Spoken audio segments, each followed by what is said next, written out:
Welcome back. I wanted to talk about something I see fairly often, and that is yogis and meditators getting lost in the story. So they hear these wonderful, fantastical stories, and they get lost in the story, and they're looking for somebody else's experience, which puts you outside of yourself. So here I have power, here I do not have power. So by doing this, you're instantly disempowering yourself. So I wanted to talk a little bit about that, getting lost in the story, and also something I call the Big Baba syndrome, and how it can lead us down the wrong path and cause us to miss what is actually there for us. The treasure which is there for us, we're walking right past it. So, let's get into it.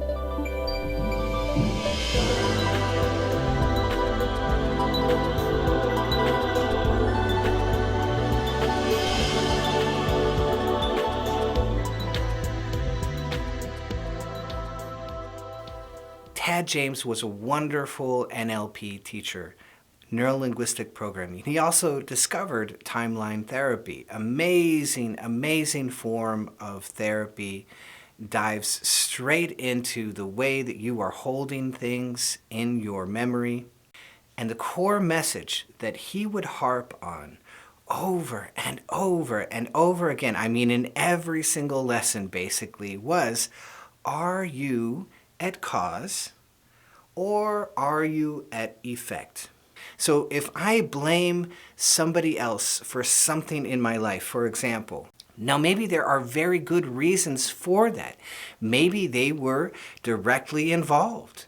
Maybe they are the reason that this happened. But so long as I blame them, then I can never fix the problem, you see?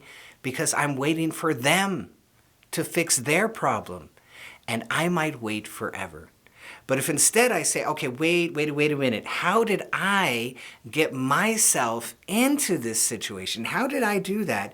And how can I correct this in the future? How can I take this thing that happened to me and turn it into a learning experience?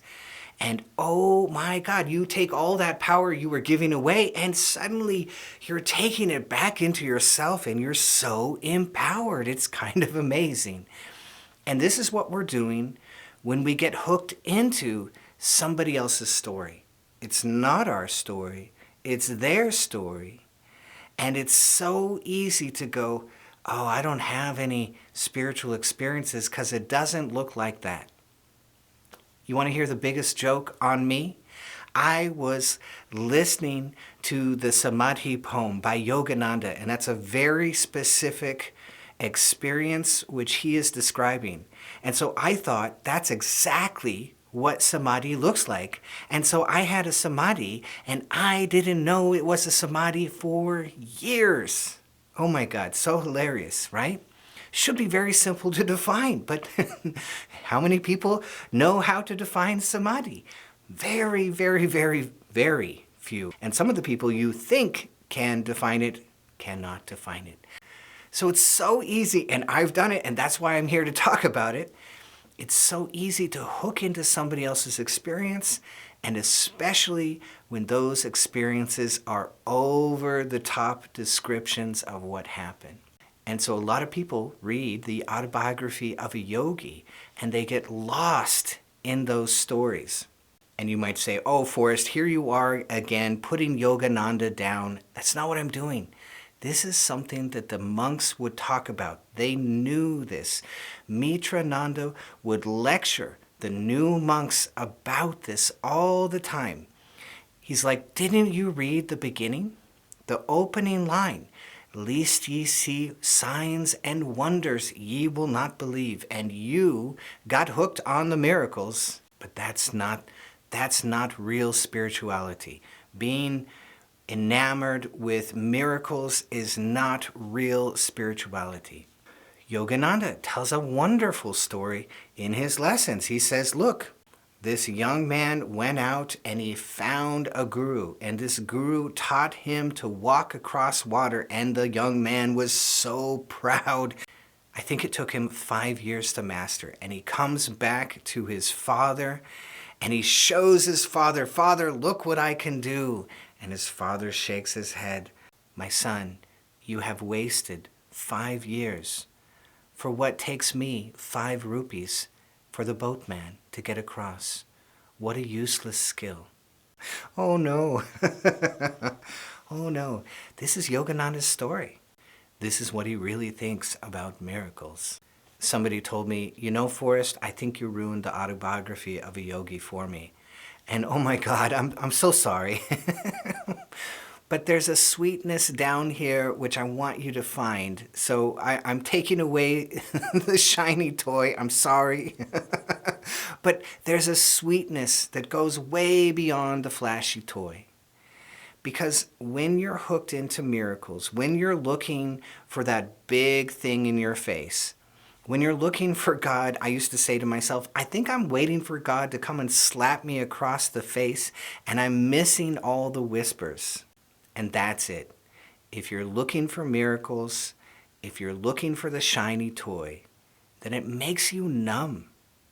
It's too big. It's too gross, you see? It makes you keyed into that which is big and gross, and you walk over, you miss all the glorious, subtle things. You miss the little synchronicities which are happening in your day. You miss the little blessings which are coming down on you. You miss the subtle feelings of the 4 proofs. You miss the subtle feelings of the freeze response. You walk past those because, oh my God, I have to have the big shiny toy. It's such a big mistake, because the whole entire journey of spirituality, we could boil it down to, really, we're just becoming very, very subtle. Like we're growing up and becoming subtle. And growing up, you kind of get over the shiny toys, don't you?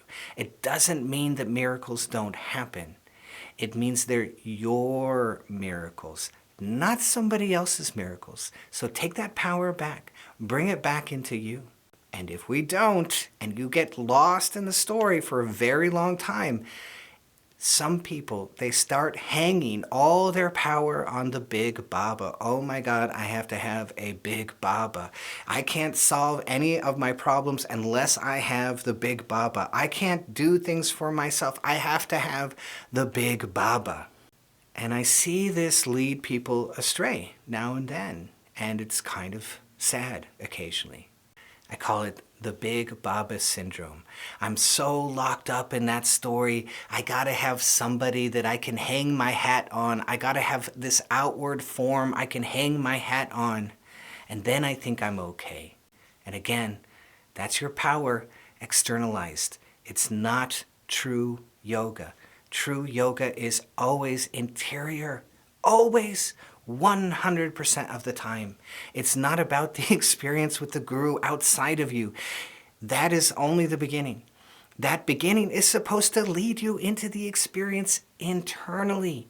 The true guru is always inside. Always, never, never, never anything else. That experience outside leads you to the experience inside. That is the only way yoga works.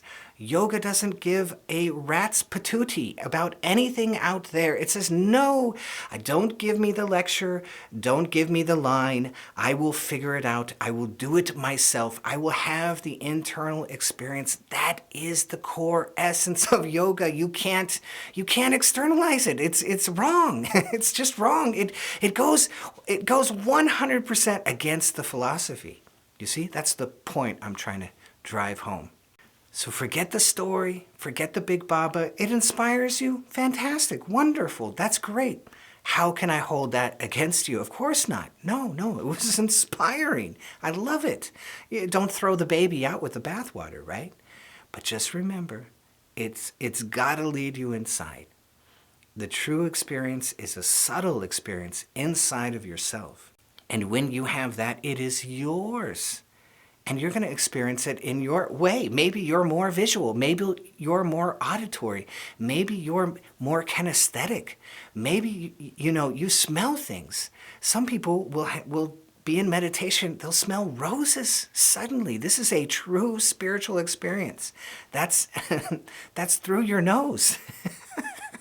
So here you are, look, I have to have a vision, and you're smelling roses and you're walking over it. Don't do that. Let go of other people's things. Look for your own things, because that's where the glory is, you see? Good to know, right? Good to know. It's always internal. It's the road back is this way. It's not that way. It's always this way. Very simple. That's yoga. And I hope you love this. If you did, be sure to hit that bell down below so I can see all of you.